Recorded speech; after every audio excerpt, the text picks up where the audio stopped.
ونرتقي والحب والإخلاص زاد قلوبنا نمضي إلى نور اليقين ونرتقي. Assalamu alaikum wa rahmatullahi ta'ala wa barakatuh. Bienvenidos una vez más a Consultas Islámicas. Hoy jueves 2 de Sha'ban, nos queda menos de un mes para llegar al mes de Ramadán, a nuestro querido mes de Ramadán, el 9º mes del año, y estamos también a 21 de mayo de 2015. Como siempre, estamos a su disposición para, inshallah, plantear las dudas que ustedes nos hagan llegar y, inshallah, que ambos compañeros míos respondan a sus preguntas y sus dudas. Mis compañeros, como siempre, tengo el placer de presentarles. Mohamed Saeed Aliles, Assalamu alaikum wa rahmatullah. ¿Qué tal estás? El placer es nuestro. Alhamdulillah. Y Tawfiq Shtadil Harak, Assalamu alaikum wa rahmatullah. ¿Qué tal estás? Bien, ¿y tú qué tal? Alhamdulillah, barakallahu fik. Como siempre, esperamos sus llamadas, sus dudas a través de las vías que detallo a continuación. El número de teléfono es el 911 73 02 51, 911 73 02 51, y también nos pueden escribir un email y enviarnos su mensaje a consultas@cordobainternacional.com, o si lo prefieren, ya que estamos todos en las redes sociales, pues también en Facebook tenemos nuestra página. Les invitamos a que nos sigan y también que compartan con nosotros cualquier duda que tengan, inshallah. Vamos a empezar, inshallah, hablando de un tema, y es que, como siempre, se acercan las elecciones y surgen de nuevo ciertos discursos y ciertos debates que realmente se repiten muy a menudo, ¿no? Debates ya clásicos, ¿no? Si votar es halal, es haram, si está permitido votar en el Islam. Muchos dicen que la democracia es un kufr, es algo que te saca del Islam. Algunos dicen que incluso residir en países no musulmanes pues es ilícito desde un punto de vista musulmán. Son voces realmente minoritarias, porque son muy poca gente la que dice este tipo de cosas, pero causan daño, ¿no? Causan daño porque crean un doble lenguaje, un doble discurso, y especialmente los jóvenes se ven entre estos dos discursos. Queremos saber vuestras opiniones acerca de estas cuestiones. Por ejemplo, empezamos desde lo más básico, residir y ser ciudadanos de países no musulmanes desde un punto de vista islámico. ¿Qué podemos decir al respecto?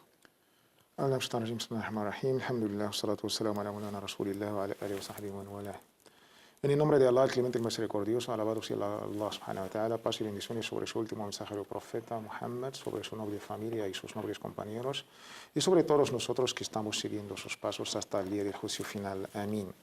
La verdad es una pregunta ya, como tú has bien dicho, es clásica, y lo más curioso, cuando se acercan las elecciones, saltan estos mensajes por las redes, y no voy a preguntar quién está detrás, no me importa, lo que más me importa es debatir el contenido, además deconstruir estos mensajes. Ya hemos dicho más de una vez que el discurso de los terroristas y sobre todo en conceptos ideológicos, sí, hay que derribar y desmontar el discurso, porque es lo más peligroso, según mi punto de vista, junto con las otras, digamos, la seguridad y el aporte de todo para acabar de una vez por todas con esta lacra internacional.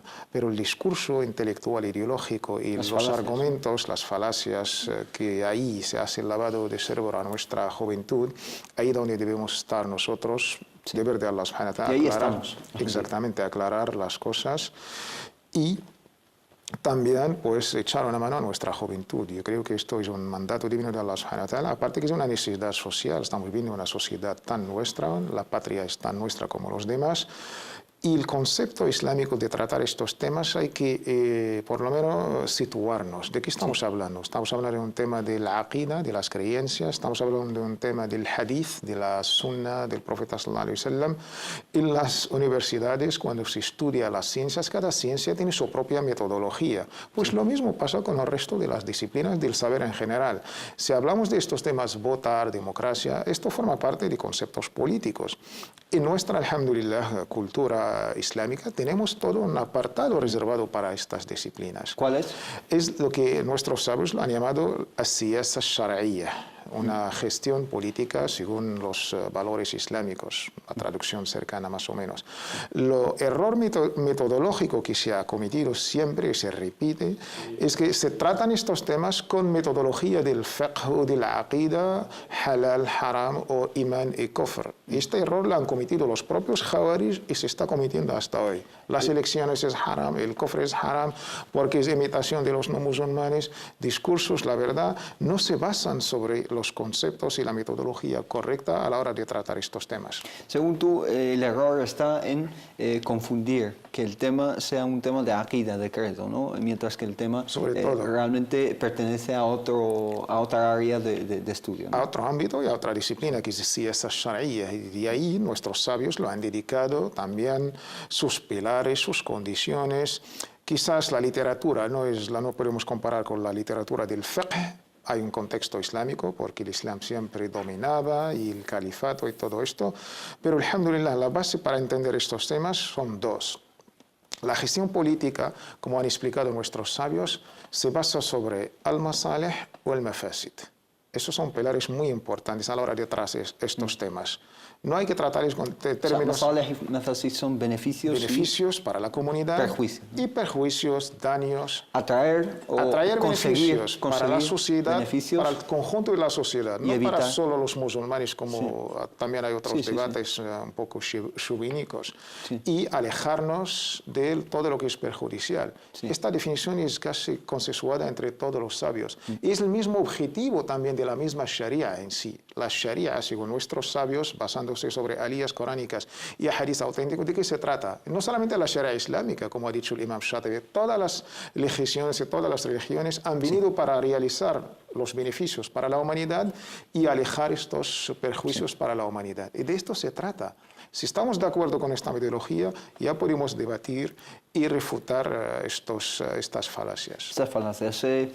También un discurso que se repite, hermano Mohammed Said, es esto de la democracia es kufr. La democracia realmente es el gobierno del pueblo por el pueblo, ¿no? Democracia, es decir, el gobierno del pueblo. Y por lo tanto siempre apelan o citan textos coránicos, innama al-hukmu illa lillah, in al-hukmu illa lillah, etcétera, etcétera. Es decir, ciertos textos coránicos para dar legitimidad quizá a este discurso antidemocrático, anti-elecciones, Entonces, desde un punto de vista islámico, ¿cómo lo ves, hermano Mohammed Said, y cómo podemos refutar y responder a este tipo de discursos?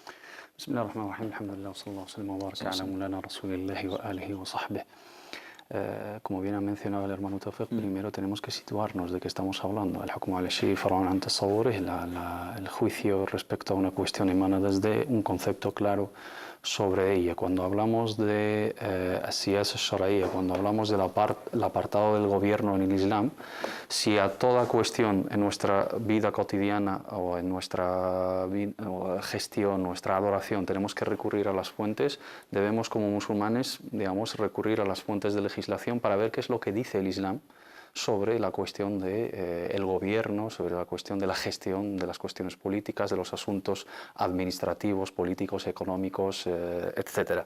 Cuando necesitamos rezar, vamos al apartado de la oración y vemos que Allah subhanahu wa ta'ala nos dice en el Sagrado Corán establecer la oración, y el profeta Muhammad sallallahu alaihi wasallam nos dice Sallu kama ra'aytumuni usalli, orad tal y como me habéis visto a mí, y nos explica los detalles. Cuando volvemos a las fuentes de legislación para ver las cuestiones del hukm, vamos a ver que el Islam no nos ha planteado, digamos, un modelo de gobierno único, fijo, exclusivo, uno y único, sin, digamos, la posibilidad de la adaptación, ni nos ha puesto principios de gobierno que se basan sobre esos propósitos de la misma Sharia, que es la búsqueda. Si tiene que ser una monarquía, una democracia. No nos ha establecido, tenemos el modelo, si volvemos, digamos, a las primeras generaciones, que son las generaciones de referencia para los musulmanes, que nos menciona el profeta Muhammad sallallahu alaihi wasallam, la mejor generación es la mía, luego la que la sigue, luego la que la sigue. Vemos que en la época del profeta Muhammad sallallahu alaihi wasallam, el profeta gestionó el asunto político y social y administrativo acorde a una manera, acorde a un esfuerzo basado sobre los principios que son fundamentales. Luego venimos a la época de Abu Bakr as-Siddiq radiyallahu anhu y la gestión del Jalifa en el primer califato es totalmente diferente que la gestión del Jalifa Umar, y es totalmente diferente el modelo de la elección del mismo gobernante en la época de Uthman, y es diferente en la época de Ali, y es diferente en la época del Hassan, que se nos olvida mucho esta etapa del quinto Jalifa, que es el Hassan ibn Ali radiyallahu anhu, y luego el mandato de Muawiyah, y luego posteriormente pues las diferentes dinastías, ¿no? No tenemos un modelo unificado para decir, el Corán nos dice hay que tratar estos asuntos acorde a estas pautas, 1, 2, 3, 4, 5, 6, 7 y 10. No, nos da fundamentos, los fundamentos de la justicia, los fundamentos de Ashura, de la consulta, los fundamentos de la cualificación, los fundamentos de la honestidad, los fundamentos de la veracidad y de la sinceridad y la búsqueda del bien para la sociedad, el conjunto de la sociedad, musulmanes y no musulmanes, y protegerla de cualquier daño y perjuicio. Los hermanos, si asimilamos, los musulmanes, si asimilamos esta cuestión, yo creo que vamos a superar esos debates estériles de si esto es kufr, si esto es tal, y vamos a meternos en la cuestión importante, que es cómo buscar el beneficio acorde a los valores del Islam. El Islam me dice, tengo que ser justo, tengo que consultar, tengo que recurrir a las fuentes a la hora de deducir juicios y a la hora de gobernar y a la hora de gestionar los asuntos de mi pueblo. ¿Cuál es la mejor manera? Esa es acorde al contexto histórico, al contexto social, a la situación económica, a los tratados internacionales, y mientras se respeten esos fundamentos, todo modelo de gobierno que no está en contra del Islam es algo islámicamente correcto y aceptado. Barakallahu fik, pero aquí en cuanto a los fundamentos y a las leyes, etcétera, se plantea también otro problema, ¿no? Y es, bien, nosotros como musulmanes debemos de fundarnos en el Corán y la Sunna, etcétera, pero vivimos en una sociedad mayoritariamente no musulmana, y esa sociedad tiene leyes que no se fundamentan en los mismos valores, etcétera. Por lo tanto, hay voces que dicen, no, esas leyes son las leyes del taghut, ¿no? de unas leyes injustas, unas leyes... este discurso que oímos mucho, y esta palabra taghut necesitamos también saber lo que es. ¿Qué puedes decir al respecto, hermano Tawfiq? Todo esto es tergiversar el discurso. Hay razones o hay fines políticos y siempre se busca el texto religioso para justificar. Esto es una metodología, lo que llaman nuestros sabios, manhaju ahli al-bid'ah. La gente innovadora en el sentido negativo de la palabra de la innovación, sí. ¿Qué hacen? Pues piensan y luego buscan los fundamentos. Ya deciden un término. Sacan las conclusiones antes de, ¿no? Exacto. Los Ahlus Sunnah wal Jama'a primero buscan los fundamentos y ahí sacan, digamos, los juicios, los veredictos. Y esta gente tiene los conceptos de una realidad, de una persona, de una situación, y de ahí pues van buscando los textos con una lectura tergiversada de los mismos textos coránicos y de la auténtica Sunna de nuestro amado y querido mensajero Muhammad sallallahu alaihi wasallam. De una manera práctica, cuando el profeta Muhammad sallallahu alaihi wasallam, la paz sea con él, ha dado su permiso y ha dejado ir a sus nobles compañeros de la ciudad de Mecca, aunque Mecca en aquellos tiempos no lo podemos denominar una tierra entre comillas islámica. El profeta sallallahu alaihi wasallam vivió y convivió 13 años ahí en la mismísima Kaaba, rodeada con más de 360 ídolos, y nunca ha dicho a uno a otro hay que cambiar el munkar, prohibir la maldad y ordenar una vida islámica. Al contrario, estas personas, hombres y mujeres que han vivido en otro contexto, en otro país, que era el país cristiano, un país no islámico, y han participado de una manera económica y política en la vida social, política y económica de Abisinia, han tenido la aprobación del profeta Muhammad sallallahu alaihi wasallam. Y ninguno se ha atrevido a declarar a estos nobles compañeros que han dado su consentimiento a Taghut. A la palabra Taghut, para entenderla, como han dicho nuestros sabios, kullu ma ubida min dunillahi fahuwa Taghut. Todo lo que se adora en vez de adorar a Allah subhanahu wa ta'ala es un Taghut, porque ya tagha, porque ya es una... Ha salido de su proporción. Exactamente. Sí. Podemos citar varios ejemplos, pero esto para entender esto de la palabra Taghut.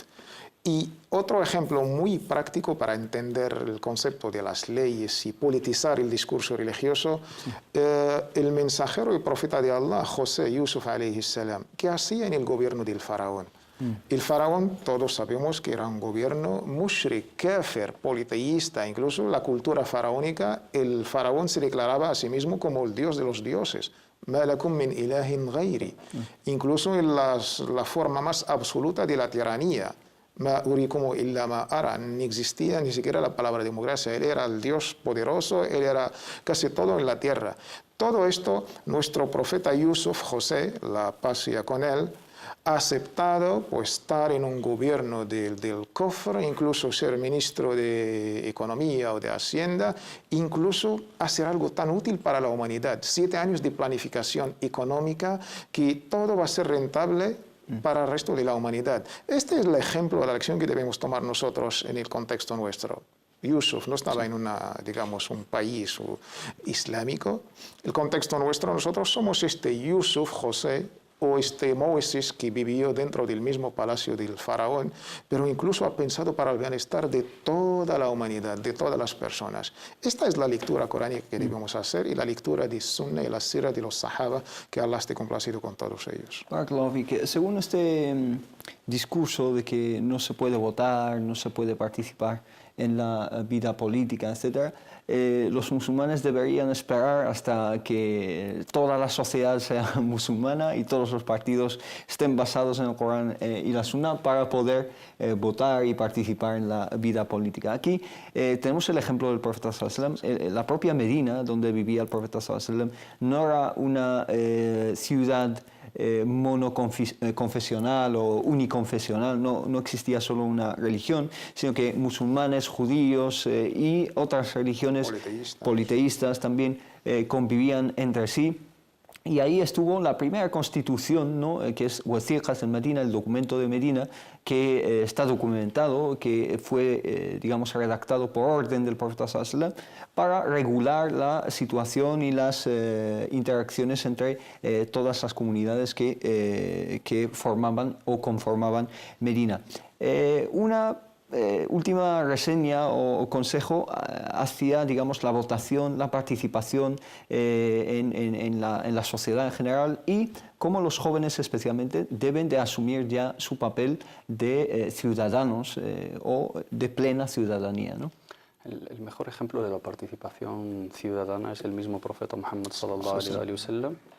En su infancia, en su juventud, en la época antes de la profecía, durante la profecía y hasta que se murió sallallahu alaihi wasallam. Siempre ha participado activamente en su propia realidad. Nunca se aisló, nunca, digamos, adoptó una postura que rechaza, ¿no?, su realidad, sino siempre estuvo presente en aquello que pueda aportar. Tenemos la participación del profeta Muhammad sallallahu alaihi wasallam con sus tíos en Harb al-Fijar, tenemos la participación del profeta Muhammad sallallahu alaihi wasallam en la construcción de la Meca, tenemos la participación del profeta Muhammad sallallahu alaihi wasallam en, digamos, a la hora de poner la piedra negra en su lugar, en Hilf al-Fudul, en el pacto de las virtudes, eso incluso antes de ser profeta. Y luego, siendo profeta Muhammad sallallahu alaihi wasallam, pues una participación activa tanto en la época mequí como en la época medení. Cuando se establece el Estado, ¿no?, en Medina y el profeta Muhammad sallallahu alaihi wasallam es designado como, digamos, jefe de Estado, tiene en cuenta la realidad social, ¿no?, y considera que los musulmanes y los que conviven con ellos es una única nación, ummatun wahida, como dice la propia primera carta magna, podemos designarla en términos políticos de la historia, ¿no?, que ponía las bases de la convivencia, el derecho a la libertad religiosa, los derechos y deberes, las obligaciones y los derechos de cada uno de los integrantes de la sociedad medinense. Y la participación social es un fundamento de nuestra religión, ¿no? El musulmán tiene que aportar, tiene que beneficiar a los demás. El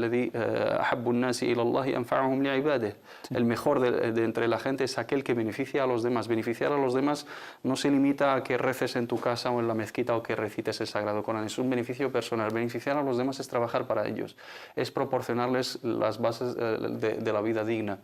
luchar por los derechos, luchar por la igualdad, por la justicia, por el bienestar, por la seguridad, por la sanidad, por la educación. Ese es el lema y esa es la bandera de cualquier musulmán. الذين إن مكناهم في الأرض أقاموا الصلاة وآتوا الزكاة وأمروا بالمعروف ونهوا عن المنكر. Aquellos que sí les damos, digamos, la fuerza y les damos, digamos, el poder de gestionar los asuntos de su realidad, establecen la oración y dan la caridad y llaman al camino del bien y desaconsejan el camino del mal. Lemas o valores, principios que resumen, digamos, nuestra misión, ¿no?, de contribución positiva. Sí. El hecho de no participar políticamente tiene consecuencias negativas sobre nuestra propia realidad en contextos que no son mayoritariamente musulmanes. Y los musulmanes, digamos, se ausentan en las citas electorales y no tienen voz, no tienen voto, no participan, no influyen en los colores políticos, no son un lobby a tener en cuenta como lo son otras comunidades, pues no van a conseguir defender sus propios derechos, ¿no? Como comunidad musulmana tenemos nuestras necesidades, nuestra idiosincrasia, nuestras particularidades a nivel de la confesión, de la práctica religiosa, de la vestimenta, de las festividades. Debemos de luchar para conseguir reconocer esos derechos nuestros. Si no es a través de la política que gestiona el hecho público y gestiona y administra los asuntos de la propia sociedad, ¿cómo lo vamos a conseguir? Si dejamos que, digamos, fuerzas políticas que son declaradamente contrarias, ¿no?, al Islam y a los musulmanes, que emergen, digamos, en nuestra realidad, y vamos a estar con las manos cruzadas, luego nosotros vamos a ser los que vamos a llorar las penas. El voto es un testimonio, islámicamente hablando. Y Allah subhanahu wa ta'ala nos dice que no debemos de ocultar nuestro testimonio, algo que repercute directamente en nuestra realidad y tenemos la obligación de ser partícipes en esa realidad. A la hora de dar nuestro voto tiene que ser basado sobre los principios que establece el Islam y establece cualquier otra ideología que busca el beneficio común, que es la justicia, la igualdad, el bienestar, independientemente del color que te guste o de la tendencia o el programa electoral que se te ofrezca. Tiene que ser algo acorde a tus principios, algo que va con tu convencimiento personal, porque el voto no deja de ser una cuestión muy personal y muy privada, y no tiene que ser influenciada, digamos, por la confesión. Un musulmán puede votar a todos los colores políticos independientemente de su ideología, siempre y cuando vea que en sus políticas, pues, les convence a nivel de igualdad, justicia, bienestar social, políticas públicas, etcétera, sea de la derecha, sea de la izquierda, sea del centro. Y el hecho de votar a un color político no implica estar totalmente de acuerdo con todo lo que conlleva su ideología. Dentro de los propios partidos hay subcategorías, digamos. Están divididos entre sí. Sí, y hay personas que son de un color o de otro que no están totalmente de acuerdo con toda la línea ideológica, la línea política del propio color. Lo que importa aquí es el bien común, el beneficio común, lo que nos interesa a todos como de toda la sociedad y no simplemente como musulmanes, porque esa visión sectaria de que gobernar solo para los musulmanes o gobernar solo para los autóctonos o gobernar solo para los de nuestro partido, yo creo que esa va en detrimento del beneficio común que es el de toda la sociedad. Hermano Tawfiq, ¿algo que añadir en este sentido? Sí, yo creo que la coherencia de estas falacias se caen por sí mismas. Nadie se ha cuestionado a la hora de pagar impuestos, la licitud o halal o haram. Nadie se ha criticado a la hora de recibir las ayudas sociales. Sí. No hemos escuchado. O sea, dices que estas mismas personas que hablan si con estamos este como discurso, ciudadanos en esta sociedad, a la hora de hacer nuestros deberes, se sale este discurso. Y por otra parte hay que ser coherente. Si no vamos a votar y si esto es haram y prohibido, pues las ayudas sociales, pagar nuestros impuestos, y de ahí tenemos todos los servicios públicos. Sí. Yo creo que 3 textos rápidamente. Tenemos la famosa alía que ya nos da más o menos cómo debe ser el concepto de nuestra participación en la sociedad. Dice Allah subhanahu wa ta'ala: وَالْمُؤْمِنُونَ وَالْمُؤْمِنَاتُ بَعْضُهُمْ أَوْلِيَاءُ بَعْضٍ. Los creyentes y las creyentes son aliados cada uno del otro. Yo me pregunto, ¿qué deben hacer? pues contesta Allah subhanahu wa ta'ala, ya'muruna bil ma'ruf wa yanhauna 'anil munkar. Pues de esto se trata la operación política, nuestra vida, nuestra incluso existencia en la sociedad, pues ordenar, establecer el bien, el beneficio común y alejarnos de la maldad. Decía nuestro amado y querido mensajero Muhammad sallallahu alaihi wasallam en un hadith auténtico, el mejor creyente es aquel que frecuente, que se mezcla con la gente. El mejor creyente es aquel man yukhalitu an-nasa wa yasbiru ala adahum, quien frecuenta todos los rincones de la ciudad, se entremezcla con la gente, interactúa, incluso si recibe algún daño, pues con la paciencia, y todo esto lo tendrá como recompensa para Allah subhanahu wa ta'ala. Claro, que no se trata de aislarse y decir que votar es haram, interactuar con la gente es totalmente lo contrario. Sino este hadith dice totalmente lo contrario.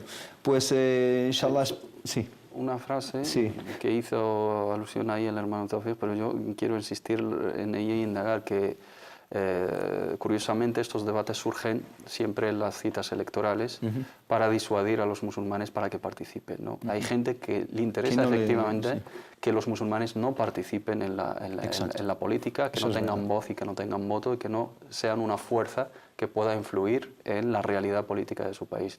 Nosotros tenemos que ser conscientes de ello, ser inteligentes y utilizar ese derecho. Es un derecho y es una obligación también para considerarnos como ciudadanos de plena ciudadanía. ¿Quieres decir que cuando se acercan las elecciones quizá hay X partes que lanzan estos mensajes para disuadir a la gente? Sin lugar a duda, porque hay ciertos, hablando de la realidad europea y hablando de la realidad española, hay ciertas ciudades, ciertas provincias, ciertos municipios hoy en día que conocen, digamos, un gran número, ¿no? Donde viven un gran número de musulmanes, donde la participación activa de los musulmanes en la política puede, digamos, cambiar el rumbo de la política, las ecuaciones en su propia realidad y en la realidad nacional. No estamos, digamos, diciendo que los musulmanes tienen aquí planes ocultos ni nada, sino diciendo que los musulmanes tienen que ser parte conscientes activa de su realidad social y política e intelectual como ciudadanos de este país. Sí, y no se llamen a engaño y se crean todo lo que lean este tipo de discursos, etc. Esperamos que estas aclaraciones hayan servido a nuestros queridos telespectadores, porque se acercan las elecciones. También es muy lamentable, es de lamentar también que algunos partidos políticos usen el Islam para ganar adeptos, prometer a sus votantes cierres de mezquitas, etcétera, etcétera, en sus municipios. Eso también nos parece unas campañas... Estar en boca de todos creo que es una buena señal, es una señal de fuerza del Islam. Cualquiera que quiera protagonismo recurre al Islam, yo creo que es una buena señal. Bueno, claro, es otro motivo más para participar. Para participar con más insistencia. Inshallah, nos vamos a una pequeña pausa y volvemos enseguida a Consultas Islámicas.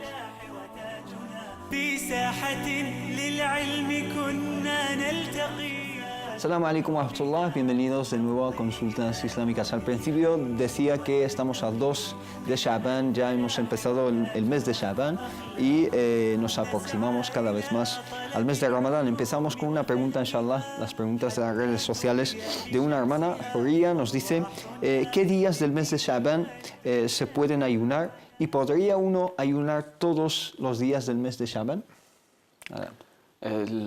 Una Aisha radiyallahu anha y también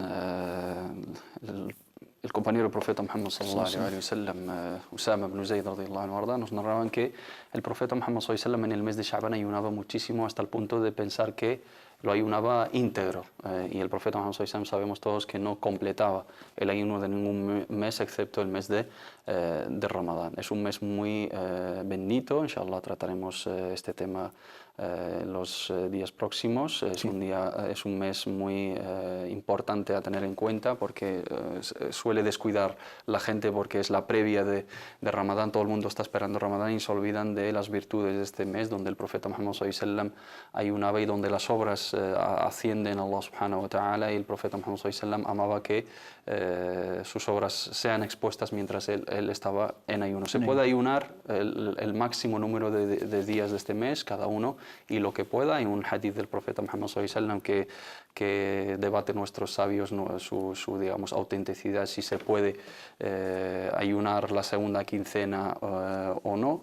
Para aquellas personas que les pueda debilitar el ayuno previo a Ramadán, sobre todo que Ramadán es un mes continuo, es un mes seguido y que necesita una energía, que necesita también una preparación física, sobre todo ahora en Ramadán y con verano y digamos el calor y las largas horas de ayuno, eso supone mucho esfuerzo.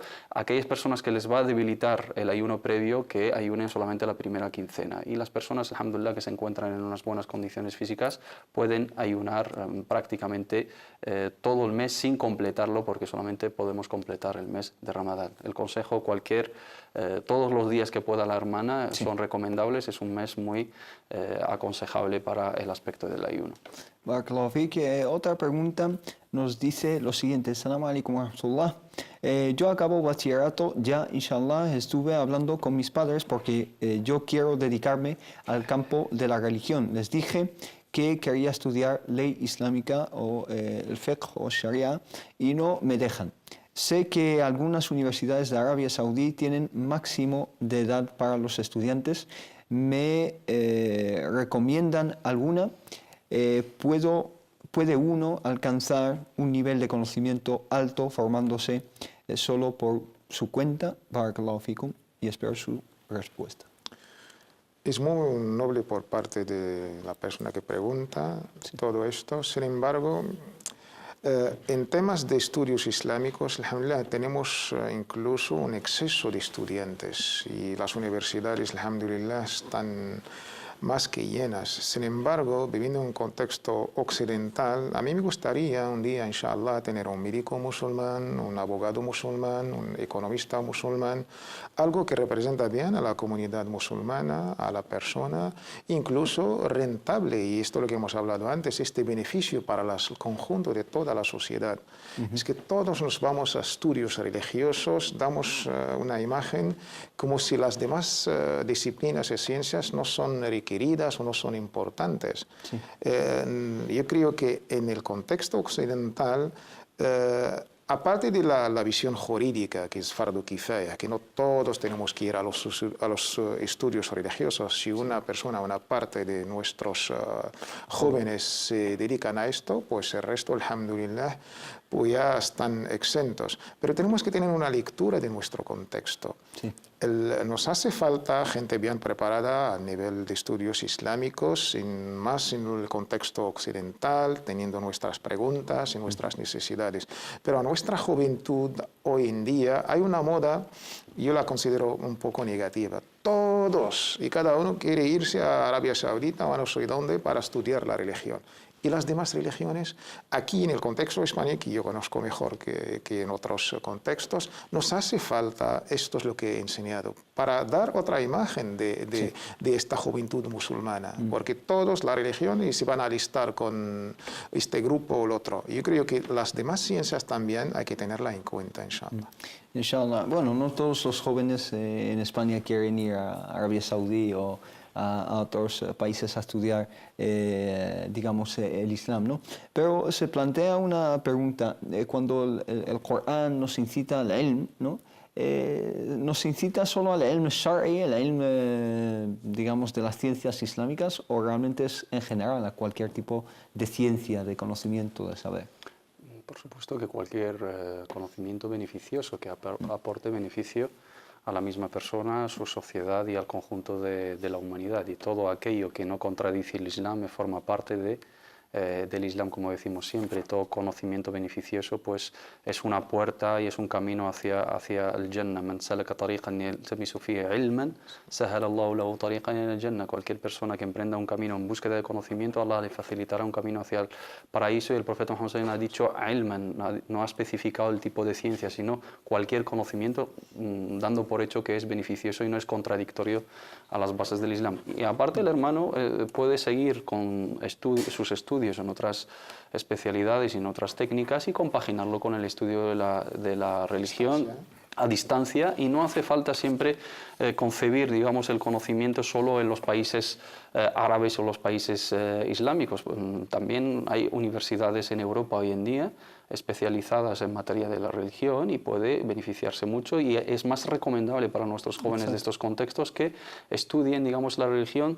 Las bases son las mismas, lo único que en cuestiones del fiqh y cuestiones de la jurisprudencia es más acorde, digamos, la metodología europea a su contexto que lo que va a aprender en otras realidades. Tenemos universidades en Francia, tenemos universidades en Holanda, en Gran Bretaña, en Estados Unidos incluso hay, por lo tanto tiene mucha oferta, digamos, y muchas opciones, e incluso en las universidades de los países islámicos puede estudiar a distancia, inshallah ta'ala, y compaginarlo con sus estudios en otros campos, y que sea médico y licenciado en ciencias del Corán, o arquitecto y memorizador del Sagrado Corán, farmacéutico y al mismo tiempo jurista, ¿no?, en el aspecto de la jurisprudencia islámica. No es nada incompatible en ese sentido, y tiene muchas alternativas, alhamdulillah, pero sí debe hacer caso digamos, a los deseos de sus padres, no complacerles en el sentido de no llevarles la contraria, porque si hace algo en contra de su voluntad, en contra de la voluntad de sus padres, por supuesto también mirando su beneficio y intentando consensuar los diferentes puntos de vista, no va a tener éxito, ¿no? El rida al-walidayn, la complacencia de los padres en el ámbito académico, el estudio y la carrera profesional es crucial. Barakallahu fik. Hermano Tawfiq, una hermana, Joría, nos pregunta lo siguiente. Tiene otras preguntas, pero he elegido una pregunta. Dice: vivo en Francia y por mi trabajo no puedo rezar al Asr en su tiempo, pero salgo 10 minutos antes de su tiempo para coger el autobús y llego justo al trabajo. Entonces, ¿puedo rezarlo esos 10 minutos antes o lo dejo hasta que salga del trabajo? Las oraciones son muy relacionadas con sus tiempos establecidos. No se puede rezar antes del tiempo, y ahí la famosa alía, inna salata kanat ala al-mu'minina kitaban mawquta. Por cierto, las oraciones pues están en sus tiempos establecidos. Sin embargo, teniendo esta necesidad, esta circunstancia de nuestra hermana, puede ocurrir al jama', juntar salat al-asr con el dhuhr. Cuando a ella le toca rezar salat dhuhr, después de hacer el taslim, pues que rece salat al-asr junto, y con esto el hadith Abdullah ibn Abbas nos cuenta que el mensajero de Allah, la paz sea con él, junto dos rezos sin ninguna excusa. Y le preguntó por qué. Ibn Abbas dijo: yo también me extrañó, y pregunté al mensajero sallallahu alaihi wasallam, y le dijo: "Hatta la yashqa ala ummatihi", para no dar o hacer carga a su umma. De esto el profeta Muhammad sallallahu alaihi wasallam pensaba mucho en nosotros, pensaba en su misericordia, pero que no sea constante, tiene que ver a largo y una solución, pero mientras tanto puede con hacer. esta necesidad en concreto puede correr al jama' a juntar el dhuhr con el asr. Bueno, Mohamed Said, ¿algo que añadir en esta cuestión? Muy bien. Una hermana también nos pregunta lo siguiente, dice: Salamu alaikum wa rahmatullah.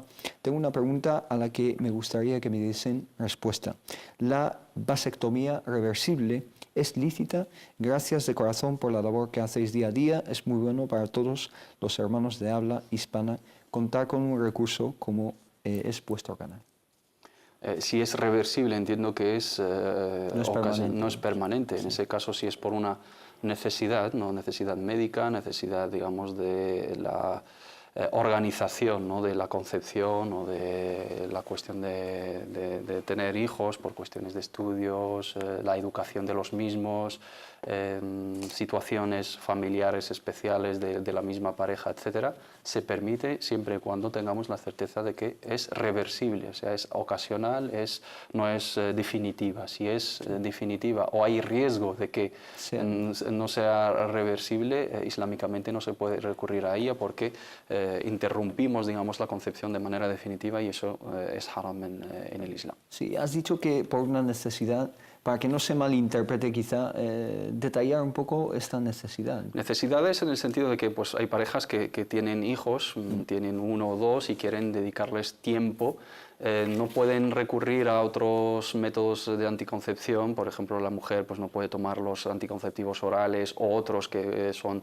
digamos, sustancias que conllevan hormonas, que puede tener efectos adversos que afectan tal, o tiene alguna enfermedad incompatible con la toma de ese tipo de anticonceptivos o los otros métodos. El marido también pues, tiene alguna necesidad médica para recurrir a ello y quieren dedicar más tiempo a la educación de sus hijos por cuestiones económicas, por proporcionarles una educación, una formación adecuada y luego, digamos, retomar la posibilidad de tener nuevamente hijos en ese sentido. O hay una mujer que pasa por un episodio de complicaciones médicas, tiene enfermedad o el marido y no es aconsejable que haya una concepción durante esa época y los médicos les aconsejan recurrir a esa técnica reversible, insistimos, que no es duradera, no es definitiva, sino ocasional, esporádica, pues islámicamente se puede recurrir. A ello se considera como un método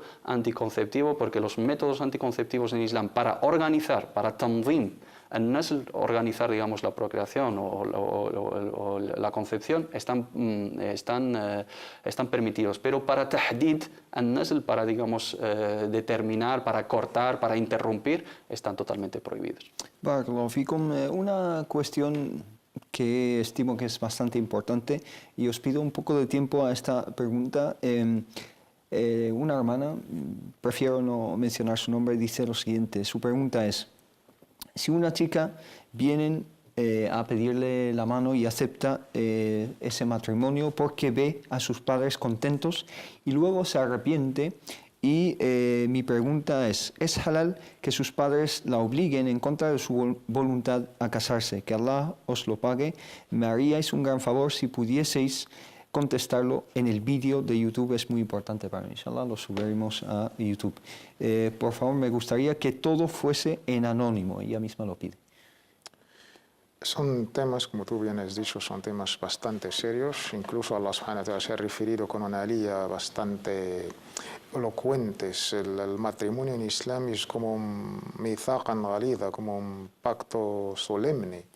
De ahí, el Islam no existe lo que hoy se llama el matrimonio forzoso. Islámicamente no existe, nos consta más de un hadith con historias explícitas de nobles sahabiyat, compañeras, que han tenido más o menos un caso igual y el profeta ha intervenido para dar la razón a la propia mujer, que la decisión final la tiene la chica. Por ejemplo, una historia así. El Judam al-Ansariya, su padre la obligó a casarse contra su voluntad y vino hasta el mismísimo mensajero y le contó la historia. Y ahí el profeta sallallahu alaihi wasallam le ha dado la razón a ella. Otro, Muqais, más o menos la misma, y cuando le ha dado la razón el profeta, ella dijo, no, voy a aceptar la voluntad de mi padre, pero quería dejar esto claro para el resto de mis hermanas. O sea, que ella lo pidió solo para las demás, pero ella... Quería dejar claro, cuando el profeta sallallahu alaihi wasallam le ha dado la razón, dijo, no, en este caso voy a aceptar la elección y la voluntad de mi padre, pero que se quede clarísimo a mis hermanas, a todas las mujeres, que la decisión final de esto es muy, la verdad, este hadith es noble. Por la otra parte, yo creo que si hablamos de un pacto solemne, desde el primer día la hermana no ha tenido esta solemnidad a la hora de... Ha complacido a sus padres en contra de su voluntad. Nos faltan ciertos detalles en estos casos, es muy difícil tener un veredicto así, pero para estar más o menos... La base en general es que a una mujer... Si ella ha complacido a sus padres desde el primer día, y ella digamos, ¿qué sentía? Es que la primera condición en que todos los sabios están de acuerdo es el ijab al-qabul, este mutuo consenso, este mutuo consentimiento. Si esto no existe y solamente he complacido a los padres, yo creo que al final... Algo fallado. Algo ha fallado. Y luego, si ahora va a cambiar de opinión, y los padres tienen que saber sus limitaciones. Los padres siempre sabemos que piensan y quieren y desean el bien y lo mejor para sus hijos. Yo creo que hay que abrir un diálogo entre los dos, que cada uno va al extremo. Si habrá un diálogo entre los dos, los padres, por mandato de Allah, no pueden obligar a sus hijas a aceptar o a rechazar al otro. Pero si hablamos por un diálogo alhamdulillah, entre la hija y los padres, yo creo que podemos llegar a algo pues, que complace a todos, inshallah. Inshallah. Hermano Mohamed Said, algo que añadir en este sentido. Muchas mujeres, el hermano Tawfiq dijo que desde un punto de vista no existe. No existe, por supuesto, porque el Islam no lo tolera, no lo permite. Pero sí que existe en ciertas sociedades que muchas mujeres se ven en matrimonios forzados, ¿no? Matrimonios que ellas mismas no han elegido, ¿no? Por la cultura, por el contexto machista de esas sociedades, etc. Una palabra en acerca de este tema. Pues no puedo hacer más que confirmar las palabras del hermano Tawfiq e insistir en que islámicamente no se acepta el matrimonio forzoso. Es una cuestión cultural, tradicional, de ciertos países, ciertas zonas geográficas. Gracias a Dios cada vez está en disminución y es algo que hay que tener en cuenta. Islámicamente todos los argumentos, tanto coránicos como proféticos, van en la línea de prohibir, forzar a nadie en contra de su voluntad de que se case, y la hermana está en todo su derecho de rechazarlo, pero según la historia ella aceptó en un momento dado porque vio que sus padres estaban contentos con la historia. Aquí no puede decir que los padres le han forzado. Si algo desiste o no quiere seguir con esa relación y eso les descomplace, están en su derecho ellos también. Eso no les permite que le obliguen, pero si no están a gusto con esa decisión, también es una manera de fraude por su parte o una manera de no tomárselo en serio.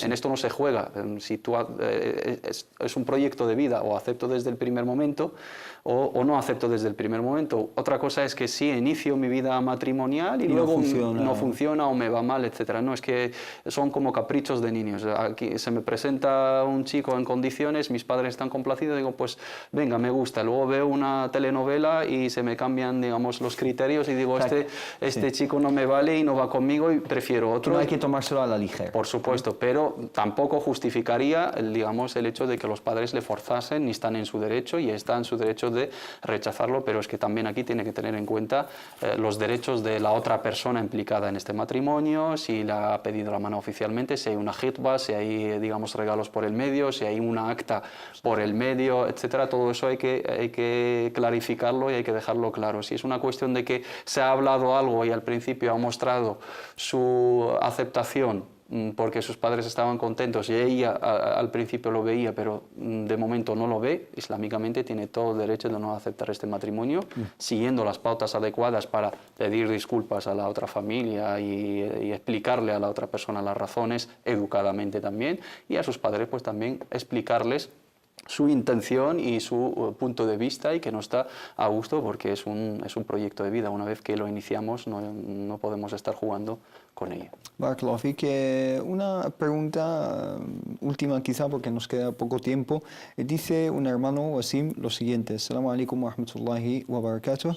¿Qué horario seguía el profeta Muhammad sallallahu alaihi wasallam, que la paz y las bendiciones de Allah sean con él, para dormir, puesto que rezaba toda la noche? Dice, aunque el profeta sallallahu alaihi wasallam no rezaba toda la noche, pero una respuesta en este sentido. Si el profeta sallallahu alaihi wasallam tenía obligatorio qiyam al-layl, el rezo nocturno, etc., ¿qué, digamos, horario o sistema de sueño seguía? Sí, a nuestros hermanos un consejo: deben familiarizarse con el estilo del árabe. La lengua árabe es bastante rica. Sí. Si no dominamos el árabe a la hora de los estudios islámicos y sobre todo el fiqh, los fundamentos de la jurisprudencia, y la jurisprudencia es fundamental. Si no hay el árabe, sobre todo en sus facetas del balagha, el ma'ani, el badi' y estas, digamos, categorías del árabe, nos cuesta entender los textos. En árabe tenemos algo que se llama uslub al-taghlib.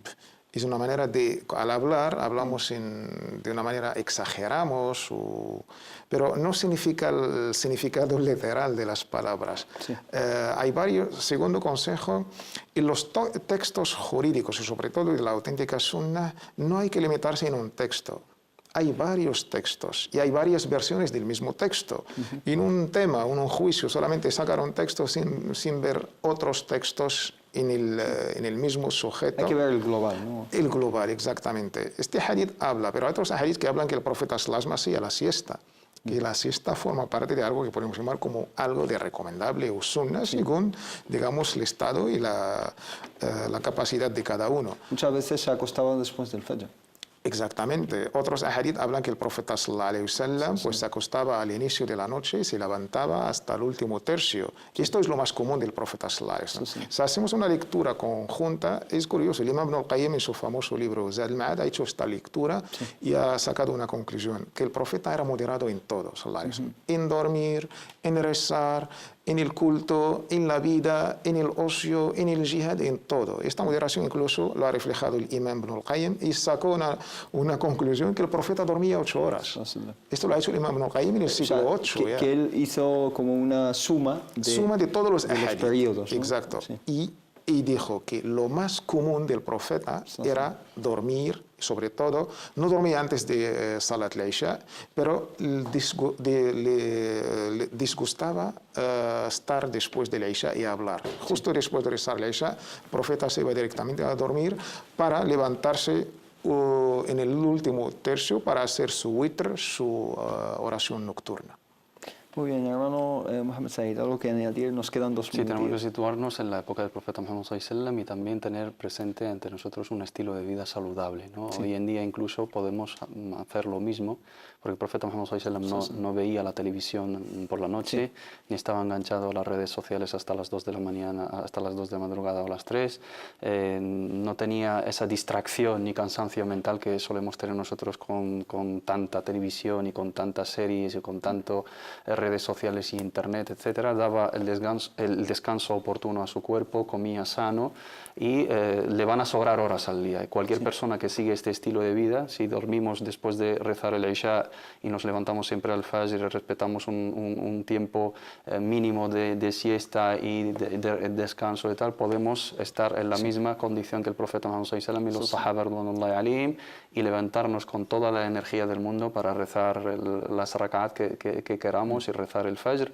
y llevar a cabo las tareas de nuestro día en las mejores de las condiciones. Barakallahu fikum. El otro día yo leía al respecto que existen diferentes modelos de sueño compatibles o recomendables para el ser humano. El general que seguimos nosotros todos pues es dormir por la noche y levantarse durante el día, pero existen otros alternativos. Sí, incluso ahora me viene a la mente el famoso hadith de Anas, que incluso no dormir o rezar toda la noche es una forma de extremismo, y se enfadó tanto el profeta que llamó a todo el mundo en la mezquita diciendo Salatu Jami'ah, de aquellos 3 personas extremistas que vinieron, uno de ellos que rezaba toda la noche y no dormía, y el profeta dijo no, anamu usalli wa anam. Esto, rezo, pero también duermo. ¿no? Y la considero el profeta como algo de radicalismo, algo de extremismo incluso. Quedarse sin dormir por las noches para rezar. Pues nos hemos quedado sin tiempo, pero aprovecho para darles las gracias a ambos hermanos, a Mohamed Said Elides, muchísimas gracias, Barakallahu Fik, y a Tawfiq Barakallahu Fik por todo. Y a ustedes, muchísimas gracias por habernos acompañado y haber compartido con nosotros sus dudas y sus preguntas, y ojalá os hayamos servido de ayuda, inshallah, para resolverlas. Nos vemos, inshallah, la semana que viene, el lunes, con nuevas consultas islámicas. Assalamu alaikum wa rahmatullah.